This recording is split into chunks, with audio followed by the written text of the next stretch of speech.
a primeira parte da oração pedindo o Espírito Santo e peço que cada um de vocês aí possa rezar a segunda parte. Vinde, Espírito Santo, enchei os corações dos vossos fiéis e acendei neles o fogo de vosso amor. Enviai, Senhor, o vosso Santo Espírito e tudo será criado. Oremos. Ó Deus, que enche o coração dos vossos fiéis com a luz do Espírito Santo, fazei que apreciemos certamente todas as coisas, segundo o mesmo Espírito, e gozemos sempre de sua consolação. Por Cristo nosso Senhor. Amém. Ó Maria concebida sem pecado, Rogai por nós que nós. São José, rogai por nós. Em nome do Pai, e do Filho, e do Espírito Santo. Amém. Amém. Bem, caríssimos, caríssimas, nós hoje nos reunimos de uma maneira muito especial para uma realidade. Qual? A realidade de pensarmos a Páscoa, né? Nós estamos começando, mais uma vez, a semana mais santa do ano para nós que somos cristãos. Então, começando essa semana aqui, a mais santa do ano para nós queremos pensar nessa chamada nossa Páscoa. E é impressionante, imprescindível, para que a gente possa, de verdade, pensar a Páscoa, é importante que a gente compreenda bem como aconteceu a Páscoa de Jesus, né? A Páscoa de Nosso Senhor. Só ela nos vai dar o itinerário concreto para que nós compreendamos a Páscoa que a gente vive como cristãos. Afinal de contas, Nosso Senhor, no Evangelho, narra que ele celebrou a Páscoa com os seus discípulos. É claro que a gente depois vai perceber que a Páscoa celebrada com os discípulos não foi somente com os discípulos, não foi somente com os discípulos, mas tinha mais gente com Jesus naquela última ceia. Normalmente, às vezes, a gente não é levado a pensar isso por uma situação, pela situação de que normalmente nos diz o Evangelho que Jesus, ele celebrou a Páscoa com seus discípulos. Quando nós pensamos em discípulos, infelizmente, às vezes a mente da gente meio misógina, se a gente pode chamar assim, ou até mesmo um pouco mais machista, pensa sempre de que Jesus celebrou apenas com os 12. É muito interessante a gente pensar, por exemplo, quando nós vamos celebrar a Quinta-feira Santa, e que vocês todos se dão a oportunidade de também participar em suas comunidades, em suas paróquias, vocês que têm um serviço tão bonito aí junto à catedral, de a gente pensar uma realidade. Qual? A realidade de que, às vezes, a nossa liturgia, ou as pessoas que estão trabalhando a nossa liturgia, quando vão pedir que as pessoas... levantei aqui para que vocês vejam aqui São José, que eu gostei, tá aqui em cima, para ele olhar por nós durante esse período tão difícil. E esse quadrozinho aqui, que eu ganhei justamente que nos lembra tanto Jesus, que traz João ao peito, como também alguns lembram também de José. Então, nesse sentido, é importante que a gente tenha diante dos olhos uma realidade. Qual realidade? A realidade de que Jesus, quando celebrou a última ceia com seus discípulos, na verdade, aquela ceia celebrada era uma ceia pascal. E como eu dizia, normalmente a gente, quando vai escolher pessoas a quem se deva lavar os pés na última ceia, normalmente nós fazemos a escolha de 12 homens, né? Já tive, às vezes, até algum tipo de discussão de que poderia ser colocada uma mulher, de que poderia ser colocada uma criança, de que poderia ser colocada uma pessoa que tem dificuldades de saúde, uma pessoa que está passando por problemas os mais diversos, mas, às vezes, há uma relutância muito grande de certas equipes de liturgia em querer colocar tão e somente só homens. para poder que a gente veja para lavar os pés. E nós começamos por aí. É claro que mais tarde nós vamos estar falando também do lava-pés, mas a gente vai estar começando por aí. A Páscoa é uma festa muito antiga para o povo de Israel. A princípio, esta Páscoa, ela era voltada mais para as colheitas, e principalmente para as colheitas feitas em relação àquilo que nós chamamos as fases da lua. Eu já disse outras vezes, mas repito com vocês, se os romanos faziam uma valorização extrema, uma valorização extrema do ano, dos meses do ano, os judeus, pelo contrário, eles davam essa valorização extrema, não tanto ao ano, mas às semanas. Talvez, e tudo leva a crer, que foram os judeus que inventaram as semanas para nós, tais como nós as temos hoje em dia, e que herdamos dos romanos o jeito, por exemplo, de pensar o ano. O ano seria pensado a partir do jeito que os romanos pensavam, enquanto que as semanas seriam do jeito que os judeus pensavam. Por que isso? Porque, inclusive, a Páscoa é uma celebração que tem a ver, inclusive, com a lua. Com a lua. É a primeira lua, no caso, a primeira lua cheia de um mês específico, que é o mês de Nissan. Então, o que acontece por volta do dia 14 do mês de Nissan. Esse mês de Nissan corresponde ao nosso mês de março, abril, mais ou menos. De março, abril. Por isso que também nós sempre celebramos a Páscoa, sempre temos a Semana Santa, ou no mês de março, ou no mês de abril. Estaria dentro daquele intervalo que a gente chama o intervalo da lua cheia de Nissan. Então, normalmente, nesse dia 14, era celebrada a maior festa para os judeus, que depois ficou associada a uma solenidade toda especial da saída do povo do Egito, da saída do povo da escravidão do Egito. Mas, ora, não era só essa escravidão a que o povo estava submetido. O povo estava submetido a outras escravidões. O povo estava submetido a outras situações que os colocava no canto da parede, dos seus pecados, das suas dificuldades de aceitação da outra pessoa, das suas dificuldades de perdão, enfim, a liberdade que normalmente, às vezes, a gente pensa ter sido apenas uma liberdade política, ter sido apenas uma liberdade institucional, podemos assim dizer, não era somente isso. Era uma liberdade integral que o povo judeu estava celebrando na liberdade que tinham conseguido dos egípcios. Em outras palavras, a gente poderia dizer assim, ora, assim como os egípcios nos escravizavam, tínhamos outras coisas, isso eu estou falando como alguém do povo de Israel, tínhamos outras coisas que nos escravizavam. E estas outras coisas que nos podiam escravizar, nós, na liberdade que obtemos dos egípcios, é como se Deus, nesta liberdade que fora conseguida para nós, estivesse também imbuída todas as demais liberdades conseguidas para nós, todas as demais libertações de que nós necessitávamos para poder viver bem a nossa fé. Dentro dessa perspectiva, é interessante que a gente possa observar uma coisa. É interessante que a gente possa perceber que a festa da Páscoa, ela sempre foi ligada à vida. Seja uma vida de colheitas que eram feitas, porque sempre ao fazer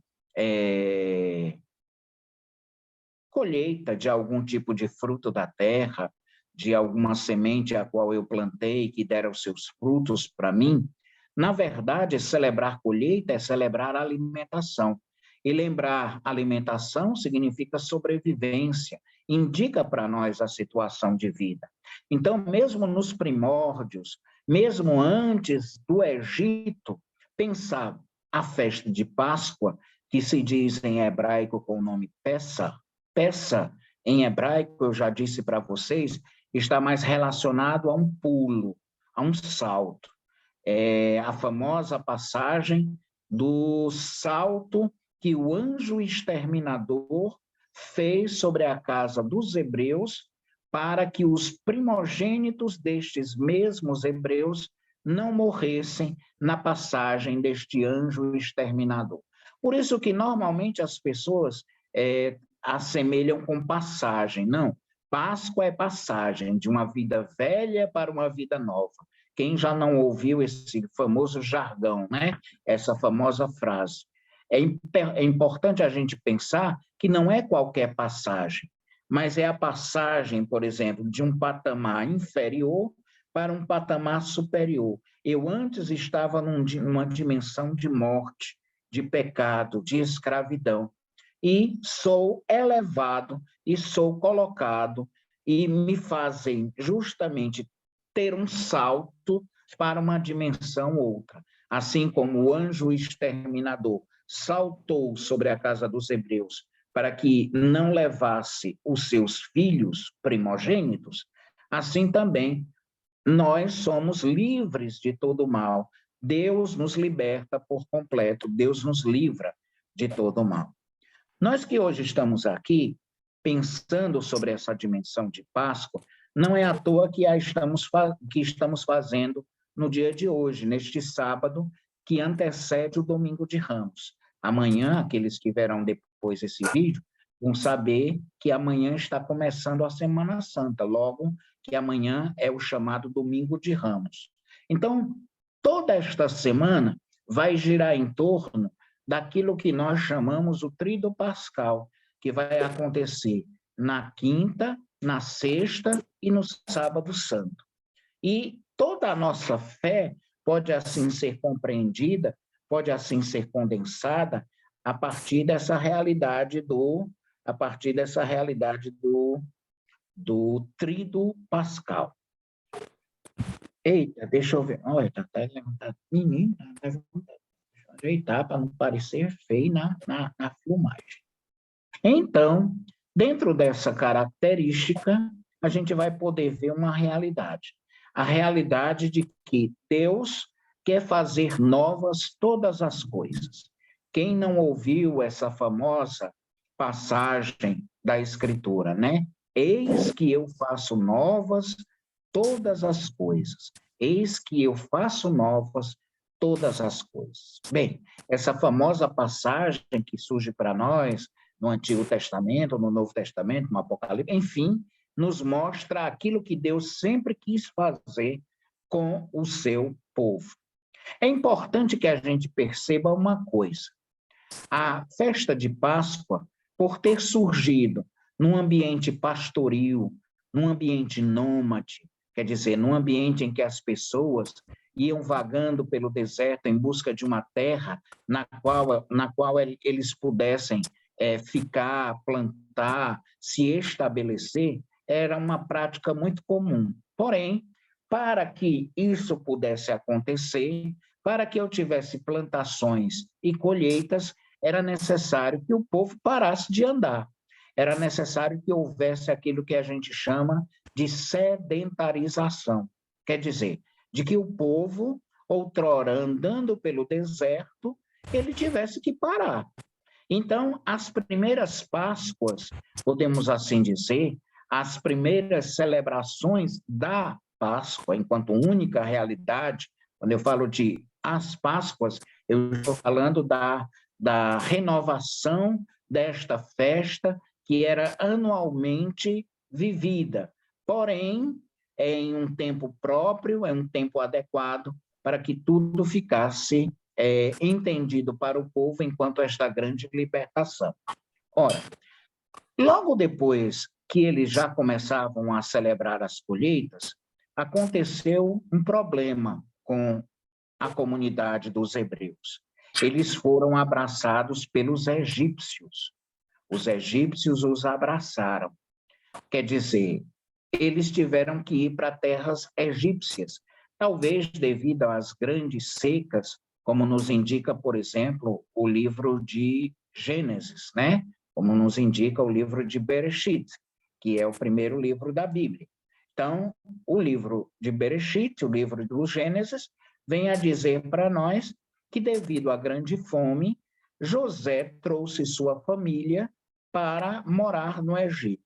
É claro que toda a epopeia de José, que toda a história de José, tem em si um vínculo de mostrar um porquê o povo foi parar no Egito, o porquê o povo foi, antes que vivia na sua terra, foi para a terra do Egito. É importante também a gente pensar que o povo lá, aos poucos, segundo nos é dito pelo livro do Gênesis, que aquele povo ele foi crescendo, ele foi se multiplicando, ele foi tendo filhos. E uma vez que ele ia tendo filhos, uma vez que ele ia se multiplicando, isso se tornava um perigo para o povo egípcio, que num determinado momento talvez tivesse um grande número dessas pessoas lá, e assim seriam justamente um perigo para a terra do Egito, porque caso estas pessoas fizessem um levante, fizessem uma insurreição, fizessem uma rebelião, eles seriam rapidamente dominados, os egípcios seriam vencidos na sua própria terra. Então, os livros bíblicos nos querem mostrar de que o Egito justamente tomou o serviço braçal do povo hebreu, escravizando este povo, submetendo-os justamente ao seu serviço, para que as suas forças bélicas, para que as suas forças de guerra não crescessem. Então, era mais ou menos isso que acontecia. O engraçado disso tudo, povo de Deus que está participando desta nossa formação, ou que verá posteriormente, é uma questão outra. Qual? É a questão da necessidade que o povo hebreu tinha de fazer culto ao seu Deus. Porque uma coisa distinguia o povo dos outros povos ditos pagãos, dos outros povos que tinham mais deuses e outros deuses, como o próprio povo do Egito, era de que eles possuíam um único Deus. Eles possuíam um só Deus, a quem depois, por exemplo, na carta aos Tessalonicenses, Paulo vem chamar de único e verdadeiro. Deus único e verdadeiro. Pois bem, eles não podiam fazer o culto do seu Deus único e verdadeiro, porque juntamente com ele tinham os deuses egípcios. E como eles estariam dominados por esses egípcios, segundo o texto bíblico, o que é que acontecia? Acontecia que eles não tinham a liberdade de fazer esse culto. Em última instância, era necessário que eles tivessem liberdade, era necessário que eles tivessem a possibilidade de fazer esse culto a Deus. E isso era muito preciso para que eles se sentissem de verdade livres, porque a primeira noção de liberdade que o povo poderia ter era a liberdade de poder expressar o seu culto, a sua religião, aquilo que existia de mais profundo dentro de si.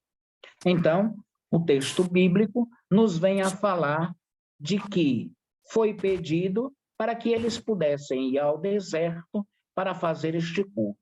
Isso não foi permitido a eles, então eles continuaram clamando a Deus. É claro que boa parte das pessoas que estavam no Egito estavam já acostumados aos deuses egípcios, estavam já acostumados aos deuses pagãos do Egito, que era uma multiplicidade, eram muitos deuses. Então, eles perderam as suas raízes hebraicas, eles perderam as suas raízes hebreias, se a gente pode dizer assim. E perdendo as suas raízes hebreias, eles clamavam pedindo libertação. Mas a este Deus que eles pediam libertação, eles não sabiam mais nem o nome. Tanto é que quando Moisés diz assim, olha, eu vou até lá, mas eu vou dizer Quem me mandou? Então Deus vem a dizer o seu nome para Moisés, para que ele possa dizer quem o tinha mandado para libertar. Eles foram perdendo suas raízes. E, uma vez libertados do Egito, Deus pediu, de uma forma muito própria, que aquela libertação, que aquele salto que o anjo exterminador deu sobre a casa dos hebreus, porque eles tinham marcado os umbrais das suas portas. A gente aqui não chama bem de umbral, eu não estou me lembrando, o portal da porta, né? Os portais, né, da nossa porta, onde a gente fixa a porta. Eles tinham marcado aquilo com o sangue de um carneiro, que tinha que ter características próprias, que deveria ter características próprias, e que valia para eles a libertação, a saída daquela escravidão. Bem, até aí nós estamos entendendo. É importante que, para que nós entendamos bem essa visão do que é a Páscoa, ou do que a Páscoa vem a significar para o povo hebreu, eu queria que, se você estiver aí com sua Bíblia, você abrisse no livro do Êxodo, no capítulo 12 do livro do Êxodo, no versículo 25. Então, livro do Êxodo, capítulo 12, versículo 25. Eu pediria apenas um instante, enquanto vocês estão procurando, para colocar uma iluminação aqui, porque do nada, o tempo aqui fechou e eu estou quase na penumbra, porque tudo está ficando escuro. Então, vou só pegar aqui, diferente da nossa irmã ali, que bota a ponte do Rio São Francisco por trás dela. Aí é uma beleza, né? Uma coisa linda. Mas eu ainda não sei fazer essas coisas, eu vou só colocar aqui bem rápido, enquanto vocês acham aí, chama a nossa passagem bíblica. Só um momento. Qual é a passagem que ele deu? Passagem? Não é o capítulo? 12. Hã? Capítulo 12, do versículo 25. 12. Obrigada.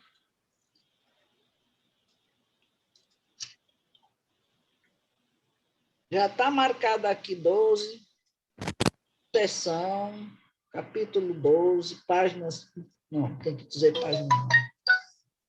Pronto, agora o negócio está assim, quase hollywoodiano. Agora está dando para ver melhor, não é? É a chuva que vai cair aí, Padre. Menino, olha. Pronto. Capítulo 12, versículo 25 do livro do Êxodo. Capítulo 12, versículo 25 do livro do Êxodo. Diz assim para nós: quando tiverdes entrado na terra que o Senhor vos dará, eu estou lendo pela Bíblia da CNBB. Quando você tiver entrado na terra que o Senhor vos dará, conforme prometeu, observareis este rito. Então a Páscoa foi instituída como um rito. Um rito deveria ser seguido, um rito deveria ser buscado, realizado, para que isso acontecesse. O interessante é que neste rito nós teríamos algo como principal dentro desse rito. E o que seria isso que seria principal dentro do rito? Seria um cordeiro. Um cordeiro deveria ser morto, um cordeiro deveria ser tirado o seu sangue e um cordeiro deveria ser assado. E as famílias deveriam se reunir para comer este cordeiro como prato principal. Haviam outros pratos que eram secundários, mas o prato principal era o cordeiro. E eu vou lhes dizer por quê. Porque a ceia pascal era, na verdade, uma ceia profundamente catequética. Se vocês têm uma festa que parece demais com a catequese, esta é a Páscoa. Não existe nenhuma das festas tão parecidas com uma reunião de catequese, com um encontro de catequese, do que a Páscoa. E de uma forma bem prática, porque nós utilizamos de situações pedagógicas as mais bem boladas, se a gente pode dizer assim, para passar uma mensagem. Assim como cada catequista prepara o seu conteúdo, assim como cada catequista prepara os momentos que vão ter com as crianças, com os jovens, com os adultos, assim também a Páscoa era também muito bem preparada, é também muito bem preparada, porque está ainda sendo celebrada da mesma forma que nos é prevista nos livros bíblicos, nos livros que são chamados da Torá, no livro do Êxodo, no livro do Levítico, enfim, nos livros da Torá, a Páscoa é mostrada e celebrada da mesma forma. Padre, você falava sobre Jesus. Sim, eu dizia que, normalmente, a visão que nós temos da última ceia que Jesus celebrou, e no caso até a antecipou, porque ele não queria ficar sem celebrar aquela Páscoa, porque Jesus não celebrou a Páscoa no dia, não. Jesus não celebrou a Páscoa no dia, não. Jesus antecipou a sua Páscoa. Ao invés de celebrá-la no Shabá, no sábado, que era o dia próprio que ela deveria ser celebrada, ele a celebra na quinta-feira, né? Ele a celebra antes. Por quê? Porque ele já previa, entre aspas, que não estaria com eles no sábado, não de uma forma presencial. Até é interessante a gente dizer isso. Estaria, assim, não estaria entre eles. No sábado, inclusive, a gente vê que Jesus permanece no sepulcro, não é? Então, nós não teríamos a presença de Jesus no sábado. Ora, essa Páscoa nos dizia que este carneiro, que era grande, ele deveria ser comido todinho. A maioria das pessoas, inclusive a nossa querida irmã Ilha, etc., vem a dizer assim, menino, comer um carneiro todo numa janta, menino, é muita guludice. Nem que eu tivesse 12 Fabrícios, era muita coisa ainda, para você comer um carneiro todo numa noite. Era muita coisa. O que é interessante disso é porque a Páscoa é mostrada para a gente, às vezes a gente tem essa má visão, de que a Páscoa seria apenas Jesus com os 12, o que não é verdade. Os evangelhos não dizem isso para nós. Os evangelhos nem narram como era a Páscoa dos judeus, os evangelhos só fazem a narrativa daquilo que de diferente Jesus introduziu na Páscoa. Por quê? Porque todo mundo era conhecedor do rito, todo mundo sabia como é que acontecia o rito, então o evangelho não se detém em dizer como é a Páscoa, como é o jantar de Páscoa, como é a ceia pascal. Não. Ele vai se deter sobre aquilo que foi diferente. Ele vai se deter sobre aquilo que Jesus introduziu de novo nesta Páscoa. Aí sim, aí isso é verdade. Mas o rito da Páscoa, não é dito. Para comer um carneiro todo, era preciso muita gente. Não se come um carneiro todo assim, não. Ainda que tivesse, como eu estava dizendo, 12 fabrícios para comer este carneiro, ainda assim seria difícil comer este carneiro todo. Então, eu não teria somente os 12. Normalmente, assim a maioria dos estudiosos também nos dizem, existiam outras pessoas, porque a Páscoa ela era principalmente uma festa que acontecia num seio familiar. E por ser uma festa que acontecia no seio familiar, eu não podia ter, às vezes, só uma família.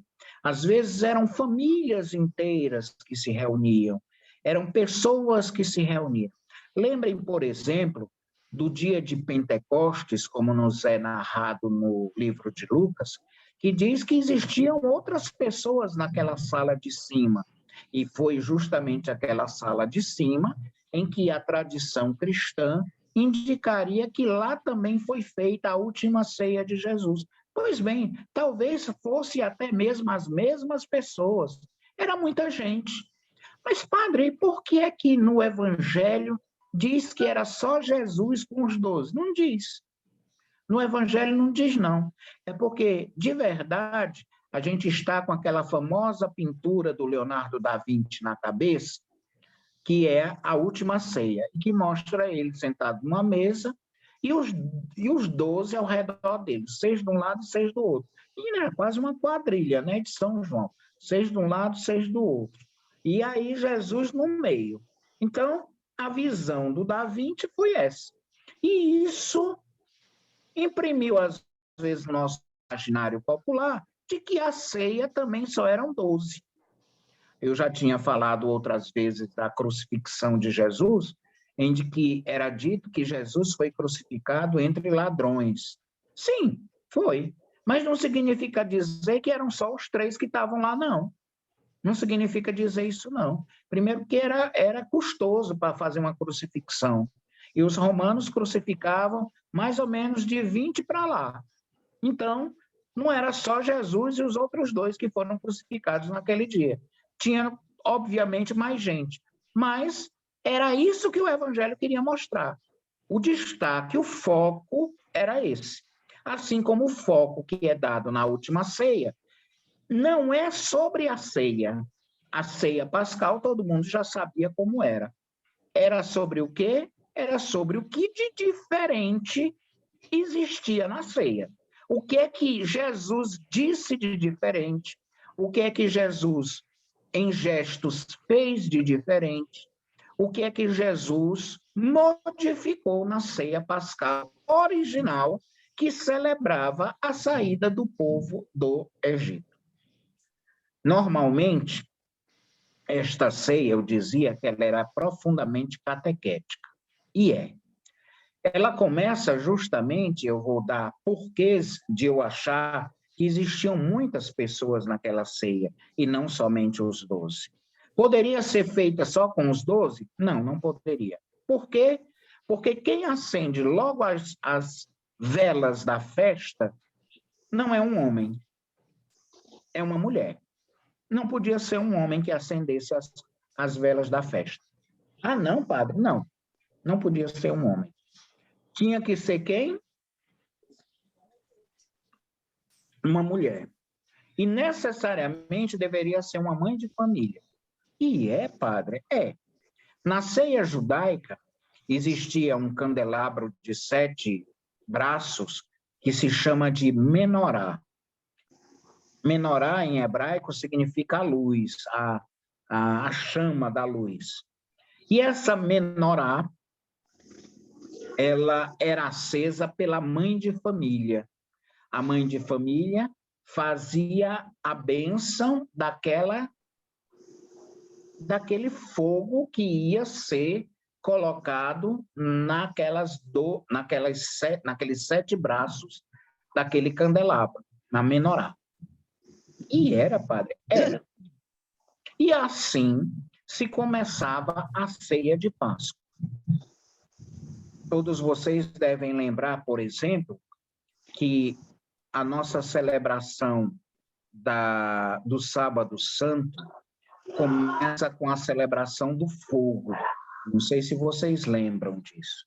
A celebração do fogo é o início da Páscoa, né? O início da celebração de Páscoa para nós, lá do lado de fora da igreja, em que se vai abençoar o fogo novo. Hoje em dia, entre nós, cristãos católicos, quem faz essa bênção é sempre o sacerdote. Na época de Jesus, assim como até hoje em dia, quem faz essa bênção é uma mãe de família. Por quê?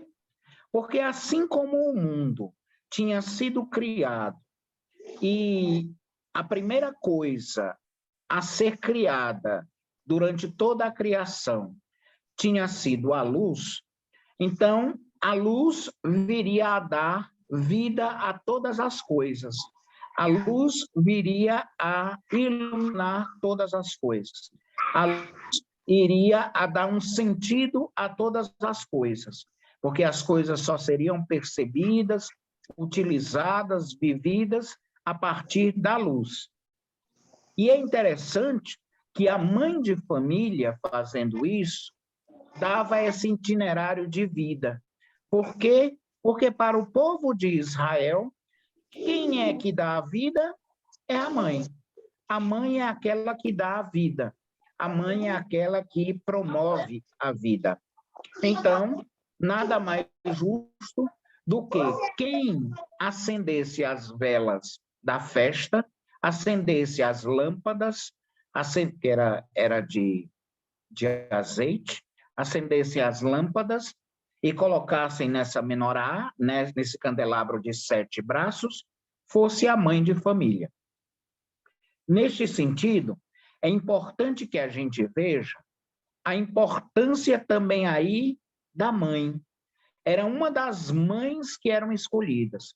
Até o padre Ney Brasil, que já faleceu, um grande biblista de Santa Catarina, o padre Ney Brasil, ele diz assim: não é de todo errado que alguém pense que talvez pudesse ter sido Maria, a mãe de Jesus, que pudesse ter feito o acendimento dessas velas, que pudesse ter feito o acendimento dessas lâmpadas para serem colocadas naquele candelabro. Por quê? Porque das mães que estavam ali, talvez a que tivesse um grande destaque fosse ela. Então, ela poderia ter sido escolhida. Poderia ter sido uma outra mãe? Obviamente que sim, desde que fosse uma mãe de família, desde que fosse uma mulher. E aí, elas é que justamente mostram a luz para a festa pascal. Vejam a questão seguinte: quem é que anuncia Jesus ressuscitado por primeiro? É uma mulher, é Maria Madalena. Maria Madalena anuncia a luz. E como vocês lembram, que eu sempre brinco com isso, com a música do Roberto Carlos, e essa luz só pode ser Jesus.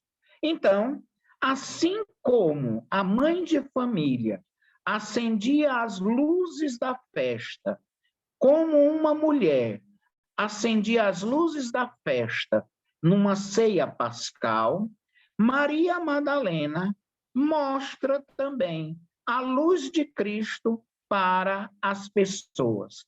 Acreditaram nela? Infelizmente não. Mas depois acreditaram sim. Foram até o túmulo, no caso, Pedro e o discípulo que Jesus amava, e ali, naquela situação, eles perceberam que era verdade e que o Senhor tinha ressuscitado. Até aí, eu espero que esteja tudo entendido. É importante que eu veja o seguinte: é importante que eu me dê conta de que logo depois desse momento, o pai de família, aquele que está dirigindo aquela celebração da ceia, vai como que fazer um acolhimento dos que estão na festa, dos que estão na festa. naquela época, na época de Jesus, era importante que se lavasse as mãos. As mãos eram importantes de serem lavadas antes da refeição. Não tanto por causa de qualquer gesto higiênico que pudéssemos ter, mas principalmente por causa de um gesto ritual de pureza interior. Ao lavar as mãos, era um simbolismo, era uma catequese de que para celebrar aquela festa eu deveria estar intimamente puro. Eu deveria estar intimamente puro. É importante perceber também que o pai de família fazia a bênção da festa, já tinha sido feita a bênção da luz. A gente, na ceia pascal da Quinta-feira Santa, na celebração da Eucaristia, fazemos a bênção do fogo, que é um rito semelhante ao rito da celebração judaica, e logo em seguida nós temos o início da festa propriamente dita. O pai de família, depois das luzes acesas, vai apresentar os alimentos que vão ser comidos durante a festa, vai abençoar a festa, enfim. Mas uma coisa acontece. É interessante a gente poder ver que nesta festa acontecia uma coisa bastante interessante e de muita importância, que eram perguntas que eram feitas para o pai. Eram perguntas, na maioria das vezes, feitas pelos mais jovens, feitas pelas crianças. E essas crianças e estas pessoas mais jovens tinham 4 perguntas que deveriam ser feitas e que poderiam, num primeiro momento, parecerem extremadamente bobas, tolas, mas, na verdade, tinham a sua significação profunda. Essas perguntas davam, por assim dizer, o itinerário e a forma catequética que as pessoas deveriam dar àquela festa. Por quê? Porque quando Deus instituiu esta festa da Páscoa, era para que isso se tornasse uma instituição perpétua. Quer dizer, que continuasse ano após ano. Se a Páscoa se celebrava a libertação, não celebrar a Páscoa significava o inverso, voltar à escravidão, voltar a ser escravo. E era isso que o povo não queria. Então, sempre se celebrava a Páscoa, sempre se pedia que essas perguntas fossem feitas pelo mais novo ao pai de família que conduzia esta celebração. E naquele momento, o pai de família deveria, respondendo às crianças, fazer o quê? Fazer aquilo que era próprio do pai de família, a catequese pascal, a catequese na ceia de Páscoa. Ele deveria passar os conhecimentos mais profundos do povo em relação à Páscoa para estas crianças. Isso era fundamental, fundamental. Outra coisa que é muito importante que se diga. Esta celebração, logo depois que tinha a bênção do pai de família, primeiramente a gente viu o acendimento das velas, depois a bênção do pai de família, a apresentação das comidas que vão ser feitas, e depois também a devida explicação delas. Aí vinha a pergunta das crianças. Depois dessa pergunta das crianças, o relato da libertação era, como é que a gente poderia dizer? Era feito. Foi um espirro, desculpem. O relato da libertação era feito. E esse relato se tirava de onde?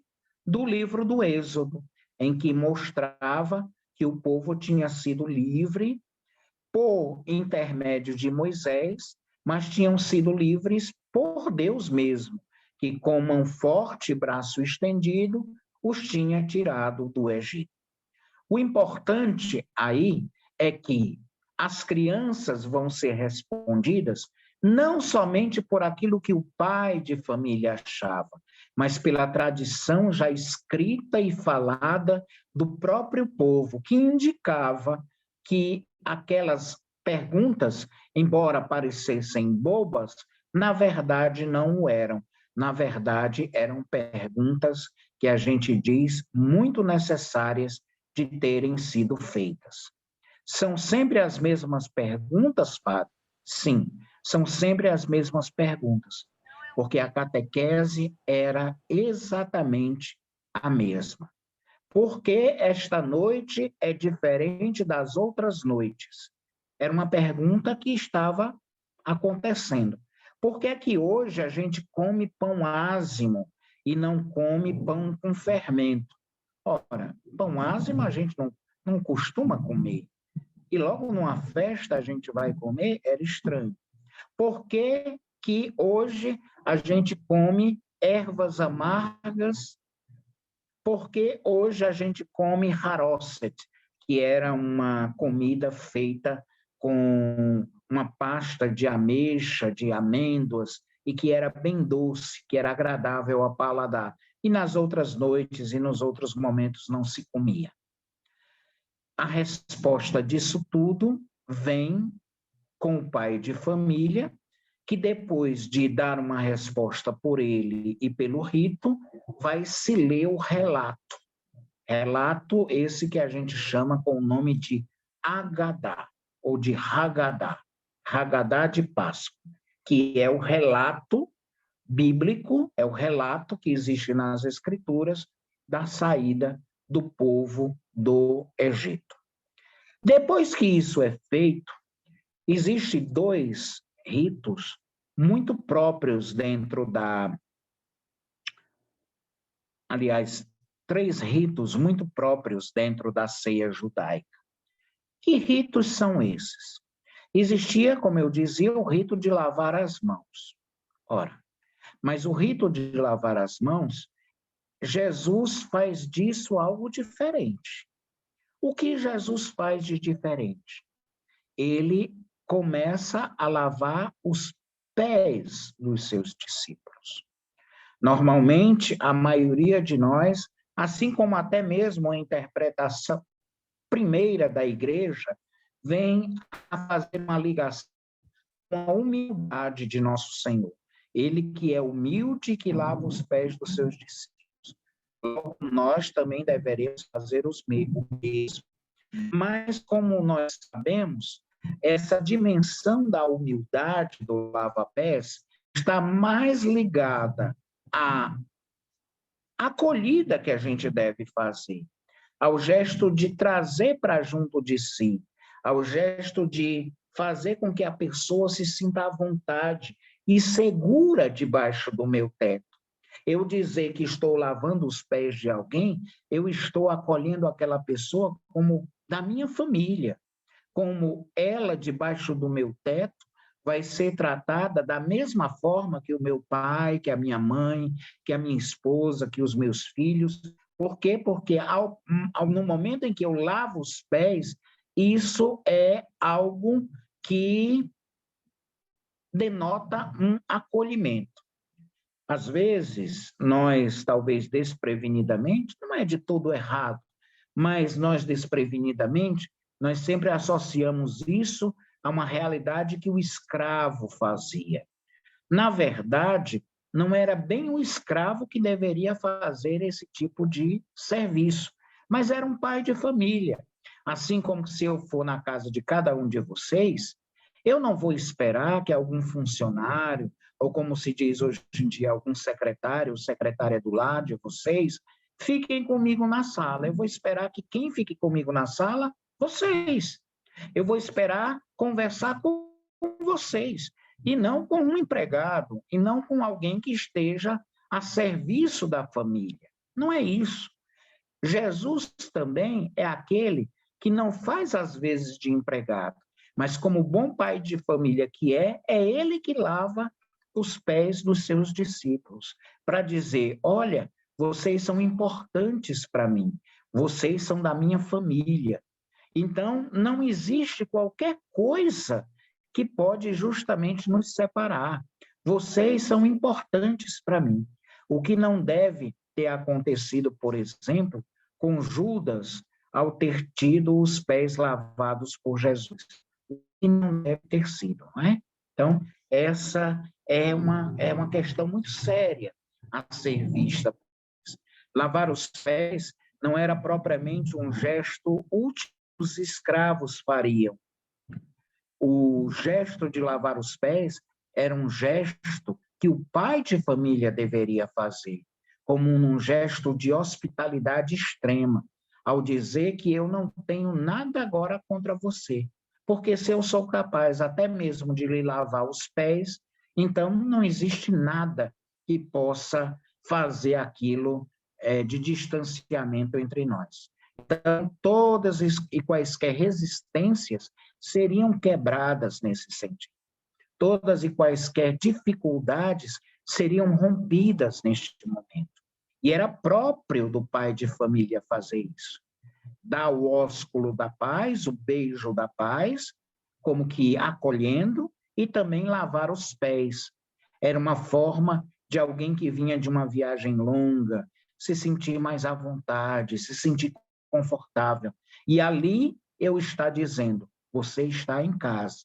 Por quê? Porque eu estou lhe lavando os pés.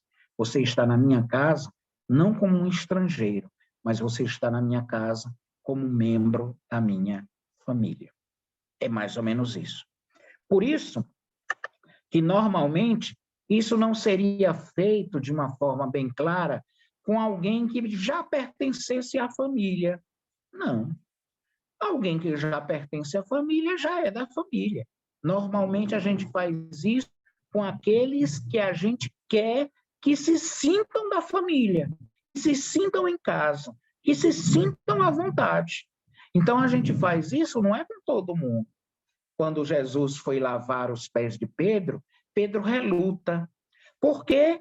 Porque para a igreja nascente naquela época, talvez existissem resistências as mais diversas de acolher os pagãos, de acolher aqueles que vinham de terras estrangeiras, de acolher aqueles que cuidavam, que tinham outros deuses, que tinham outras situações de vida. Então, lavar os pés era uma forma de dizer, olha, eu estou lhe acolhendo, como você é, do jeito que você é. Você está sob o meu teto, vai ser cuidado por mim. Você está sob o meu teto, vai ser abraçado por mim.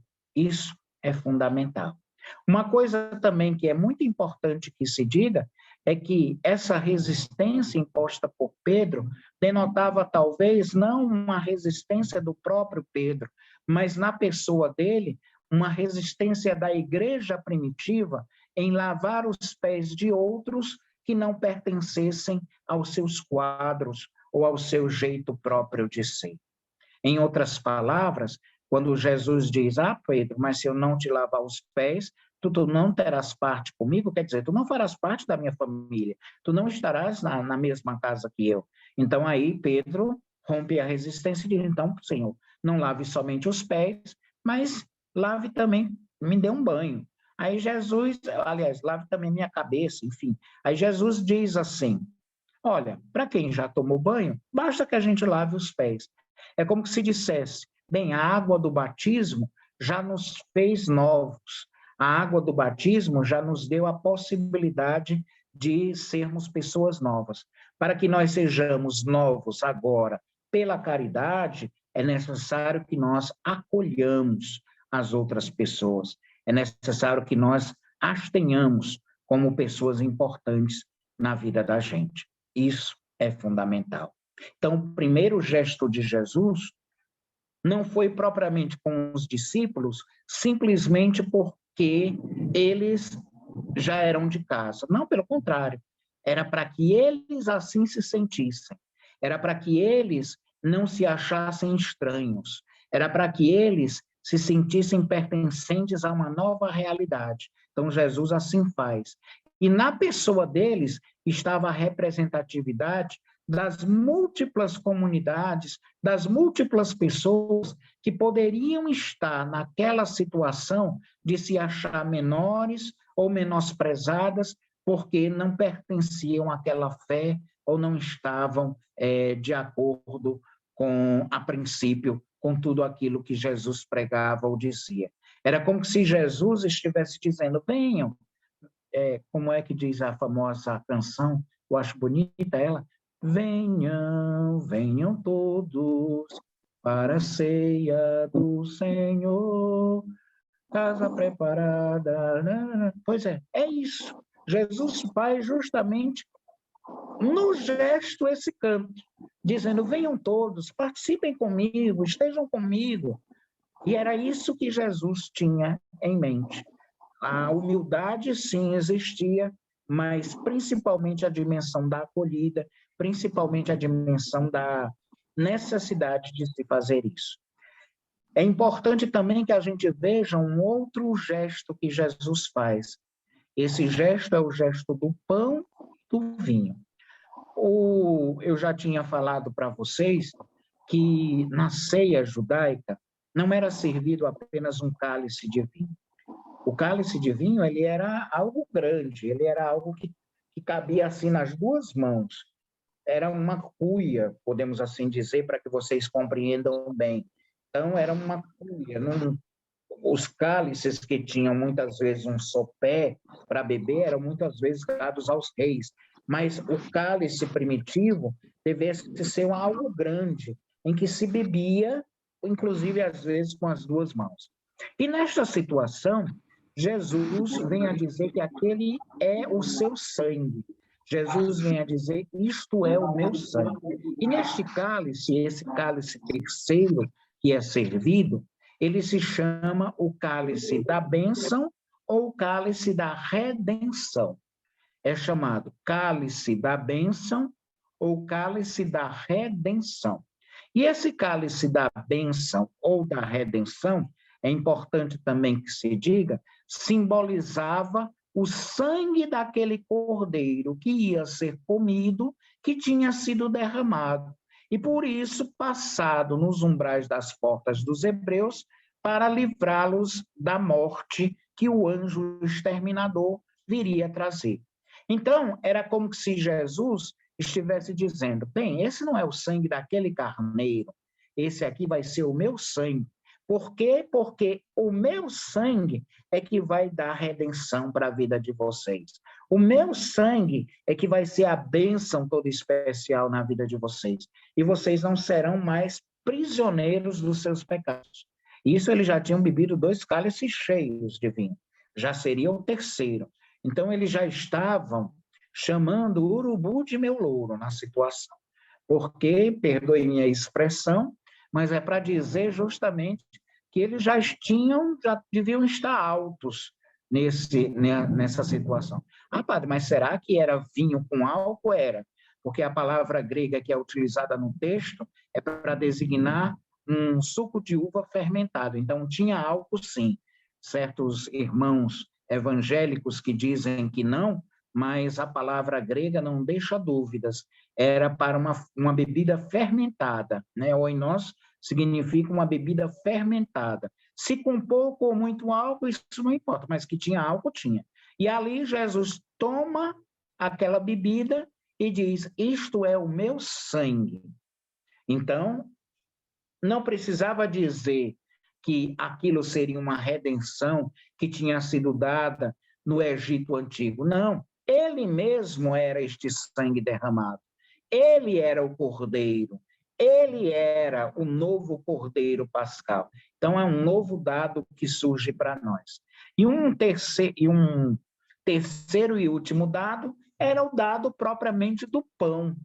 O pão que deveria ser comido na festa era um pão sem fermento, era um pão que não tinha sido levedado. Esse pão que significava tudo que de mal pudesse existir e que nele não existiria, porque não tinha sido levedado. O fermento tinha essa conotação de maldade. Então, a maldade, a corrupção, a fuga de Deus, tudo isso estava no fermento.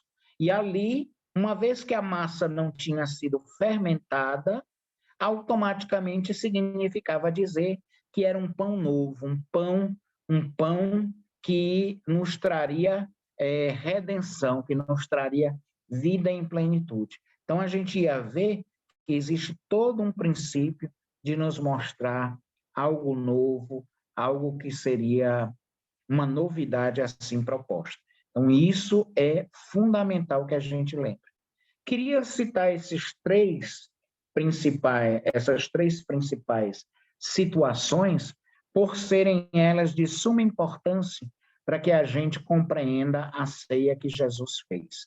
Primeira coisa, como catequese de hoje, dentro desse nosso programa de formação, a Páscoa que Jesus celebrou foi a Páscoa foi a Páscoa do seu povo. Qual é a novidade que Jesus traz? A novidade que Jesus traz é que aquele pão partilhado e quebrado, que por ser sem fermento ele era mais duro, então aquele pão partilhado, fracionado, quebrado e distribuído entre os outros, ele era um pão não fermentado, quer dizer, ele não tinha o fermento da maldade, ele não tinha a malícia, ele não tinha o pecado, ele não tinha nada que o tornasse impuro, era um pão novo. Então Jesus diz, isto é o meu corpo, isto é o meu corpo. Aquela matzot, né? Aquela matzá, não os pães, mas aquele pão em especial, ele partiu, distribuiu e disse, isso é o meu corpo. E quando toma o cálice, que é o terceiro cálice, às vezes tem pessoas que dizem ser o quarto cálice, mas não era o quarto cálice, era o terceiro, era o cálice chamado da bênção, ou era também chamado o cálice da redenção. Neste cálice da redenção, Jesus diz, é por isso que São Paulo diz, o cálice por nós abençoado, né? É a nossa comunhão no sangue do Senhor. E o cálice da bênção, São Paulo até identifica qual é o cálice. Então, o cálice da bênção, ou o cálice da redenção, foi aquele que Jesus diz, isto é o meu sangue, este é o meu sangue, isto é o meu corpo, este é o meu sangue, isto é o meu sangue. Naquele momento, temos duas realidades novas. O Messias que se esperava, o Salvador que se esperava, o Redentor que se esperava, eu não estou mais pedindo por ele num cálice com vinho, porque eles brindavam aquele cálice pedindo que o Messias viesse logo. Mas se era o Messias que estava celebrando, ele não ia dizer que aquele cálice era um vinho qualquer. Não, aquele cálice que representava o sangue do Cordeiro, por isso era cálice de redenção, era o sangue dele. Era muito fácil de ser compreendido. O sangue do Cordeiro, que libertou o povo no Egito, era agora o sangue de Jesus, o Messias que todos esperavam quando levantava o terceiro cálice. Levantar o terceiro cálice era pedir que o Messias viesse logo, era pedir que o Messias estivesse no meio do povo, era pedir que o Messias pudesse logo salvar o povo. E naquele momento em que se levantava esse terceiro cálice, se fazia o quê? Se fazia esta prece especial, pedindo que fosse apressada a redenção definitiva do povo. Então, Jesus não faz isso. Jesus vem a dizer, pronto, a redenção que vocês estão pedindo aconteceu, porque isto é o meu sangue, o sangue da nova aliança, que é derramado por vocês e por muitos para a remissão dos pecados. Pronto. Então, é essa a nova realidade que se anuncia. Assim como a realidade do pão sem fermento. Tinha que ser sem fermento. A realidade, por exemplo, das ervas amargas. Assim como amargo foi o tempo que o povo passou escravizado, assim como nós temos a amargura de estarmos como quase presos em casa, assim como temos a amargura dessa pandemia, acreditamos que as coisas doces virão, que aquilo que é amargo hoje para nós vai se transformar em doçura. E tudo isso está dentro daquela ceia. Gente, isso é muito catequético. Isso é muito pedagógico. Falar com as crianças na ceia, dar a conhecer aqueles que celebram todo ano isso, era como que um grande memorial. Era uma coisa que ia se perpetuar todo ano, para que eles, não somente relembrando da saída do Egito, mas a atualizando nos dias atuais, pudessem se dar conta. Não, hoje nós estamos livres. E estamos livres por quê? Porque Deus nos libertou, porque Deus nos salvou, porque Deus foi o nosso Redentor. Ele se entregou por nós, ele nos deu vida nova. É essa a realidade de Páscoa que a gente tem. Então, por isso, celebrar a Páscoa com Jesus, com os discípulos, como comunidade que se reúne, nós queremos sim fazer aquele gesto bonito do lava-pés. Nós queremos lavar os pés uns dos outros. Nós queremos lavar os pés uns dos outros. E nos prestar essa possibilidade concreta de verdade, fazer acontecer uma nova Páscoa na vida da gente. Eu não sei se todo mundo compreendeu o que eu quis dizer, mas se tiver alguma pergunta, a gente pode falar. Foi muito claro, Padre. Foi claro, Aldeci? Profundo. Foi muito claro. Profundo, assim, para a gente mergulhar nesse mistério. É verdade, e principalmente ver toda a situação, que eu gosto muito de atualizar para a realidade de vocês. Graças a Deus, boa parte, se não todos vocês, são catequistas em exercício, porque nós já o somos por vocação, né? Pela nossa própria vocação batismal, eu acredito que todo mundo é catequista, deva repassar fé, deva ser evangelizador, deva ser catequista, eu acredito. Mas nem todos, às vezes, faz disso um exercício contínuo, no sentido de serviço, de prestação de serviço à igreja. Então, que isso possa nos valer a possibilidade de estar fazendo isso acontecer nas nossas comunidades, né? E principalmente na comunidade catequética que a gente está, os nossos adultos, as nossas crianças, assim como as crianças judias precisam ser catequizadas, nós também somos, da mesma forma, convidados a catequizar os nossos, no sentido que eu coloco aí de catequese, no sentido original da palavra, de fazer ecoar o anúncio primeiro que a gente ouviu. Então, o anúncio da Páscoa deva ser ecoado, e ele vai ser ecoado quando? Quando se celebra a Páscoa.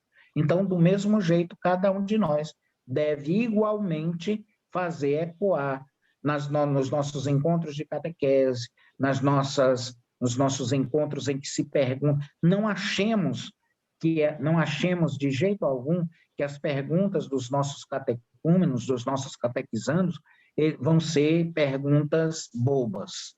Porque lembrem que as perguntas da noite de Páscoa, elas, por si mesmas, são bobas, mas têm um significado de uma profundidade tamanha. Me lembro, por exemplo, a irmã Ela dizia que na catequese sempre se chamava como era o Círio Pascal de vela gorda. Era uma vela gorda. Já pensou? Alô? Alô? Era uma vela gorda que eu estava dizendo. Chamavam Círio Pascal uma vela gorda. Já pensou? Hoje em dia, para mim, isso seria um bullying. Bullying. Né? Porque estaria chamando o padre também de gordo. Não, o padre gordo com a vela gorda. Aí seria terrível. Mas nas perguntas ou nas colocações, às vezes, bobas que as crianças fazem, a gente vai dizer, por que aquela vela é diferente? Por que essa vela de Páscoa ela é diferente? E aí a gente tem a possibilidade de poder dizer. Às vezes, as perguntas que poderiam parecer mais bobas poderão ter explicações das mais profundas, desde que a gente se aproprie da pergunta e não a veja como boba, e não a veja como algo fútil ou algo inapropriado. Não. Se a criança faz a pergunta, se o adulto faz a pergunta, é porque ele tem dúvida, porque ela tem dúvida.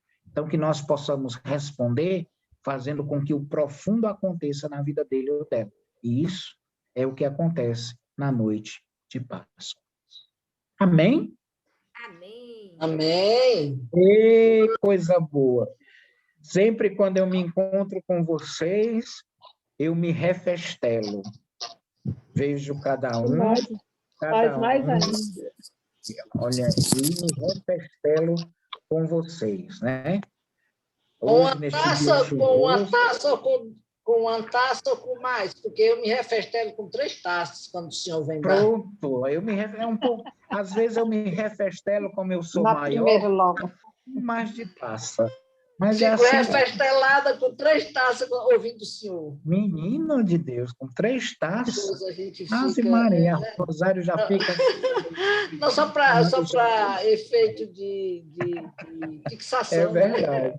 Que... Mas eu só Mas tenho realmente, a louvar a Deus meu por Deus, cada um de muito vocês, encantador ouvir. a bendizer a Deus por cada um de vocês e pedir cada vez mais as bênçãos de Deus durante essa Semana Santa, durante essa Páscoa, sejam profundas, aliás, na vida de vocês, da família de vocês, que se sintam de verdade seguros.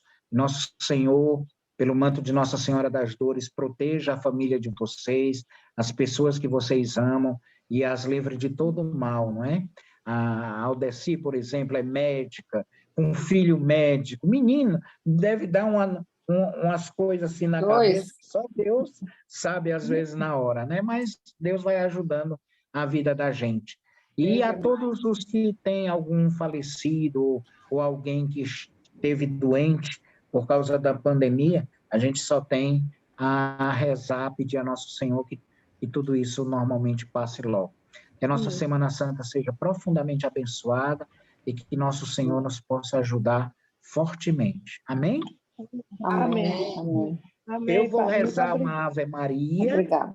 E nós vamos rezar a Santa Maria juntos, tá certo? Eu rezo a primeira parte e vocês a segunda parte da Ave Maria, pedindo a bem-aventurada Virgem Maria e ao bom São José que interceda sempre por nós junto ao bom Jesus.